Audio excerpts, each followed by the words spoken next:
नमस्कार, मेरा नाम है जूली। आप देख रहे हैं न्यूज़ 18 का डिजिटल प्लेटफॉर्म। 8वें वेतन आयोग को लेकर सरकारी कर्मचारियों में काफ़ी उत्सुकता है। क्या बदलाव होंगे, कितने पैसे बढ़ेंगे, कब तक बढ़ेंगे, ये जानने की इच्छा आपको भी होगी। खासकर जो सरकारी कर्मचारी हैं वो ये सब जानने के लिए काफ़ी बेताब है। तो बता दूं कि डीए, एचआरए जैसे भत्तों में बढ़ोतरी जारी रहेगी।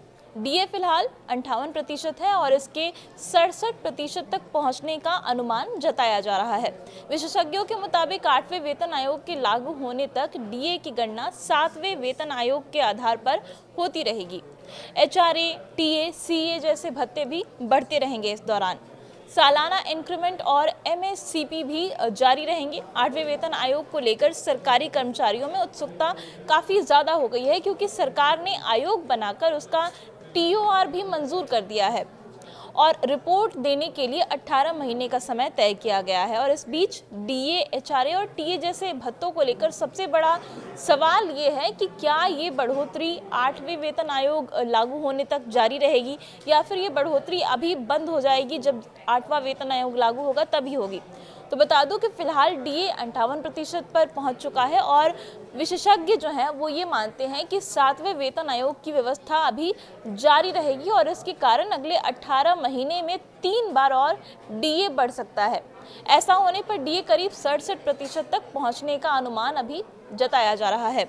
इसके बाद 8th पे कमीशन लागू होने पर ये डीए बेसिक में मर्ज होकर नई सैलरी स्ट्रक्चर तय करेगा। एक्सपर्ट्स बताते हैं कि जब तक 8th पे कमीशन लागू नहीं होता है, डीए की गणना 7th पे कमीशन के आधार पर ही होती रहेगी। हर 6 महीने में डीए बढ़ेगा ही। तो ये एक अच्छी खबर है उन सरकारी कर्मचारियों के लिए जो कि 8वें वेतन आयोग के लागू होने का इंतज़ार कर रहे हैं और उन्हें ये लग रहा था कि अब डीए बढ़ेगा या नहीं बढ़ेगा, क्योंकि 18 महीने में 3 बार डीए रिवीजन होंगे। 6 महीने बाद डीए बढ़कर 61% हो जाएगा, 12 महीने बाद बढ़कर ये 64% तक पहुंच जाएगा और 18 महीने की अगर बात करें तो ये डीए 67% तक पहुंच जाएगा। All India NPS employee federation के नेशनल प्रेसिडेंट मंजीत सिंह पटेल ने भी बताया है कि 3 डीए हाइक होने तय हैं और इसके बाद ही डीए बेसिक में मर्ज होकर 8th पे कमीशन का नया बेसिक बनेगा। 7th पे कमीशन में फैमिली यूनिट 3 थी, ये 8th पे कमीशन टीओआर में 3.6 सुझाई गई है और आयोग इसके आसपास 3.5 पर रुक सकता है। इससे 20% और भी बढ़ोतरी हो सकती है, जिससे फिटमेंट फैक्टर 1.98 तक जा सकता है। इसी पर 15% महंगाई फैक्टर जुड़ने से फिटमेंट फैक्टर का अनुमान 2.13 तक पहुंचता है और 3 डीए हाइक के बाद 2.13 फिटमेंट फैक्टर बिल्कुल रियलिस्टिक भी है। हाउस रेंट की अगर बात करें, जो हाउस अलाउंस मिलता है एचआरए बेसिक और डीए से लिंक है।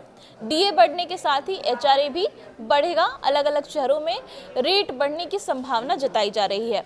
ट्रांसपोर्ट अलाउंस यानी टीए की बात करें तो 8th पे कमीशन प्रोजेक्शन के मुताबिक टीए में बढ़ोतरी भी संभव है।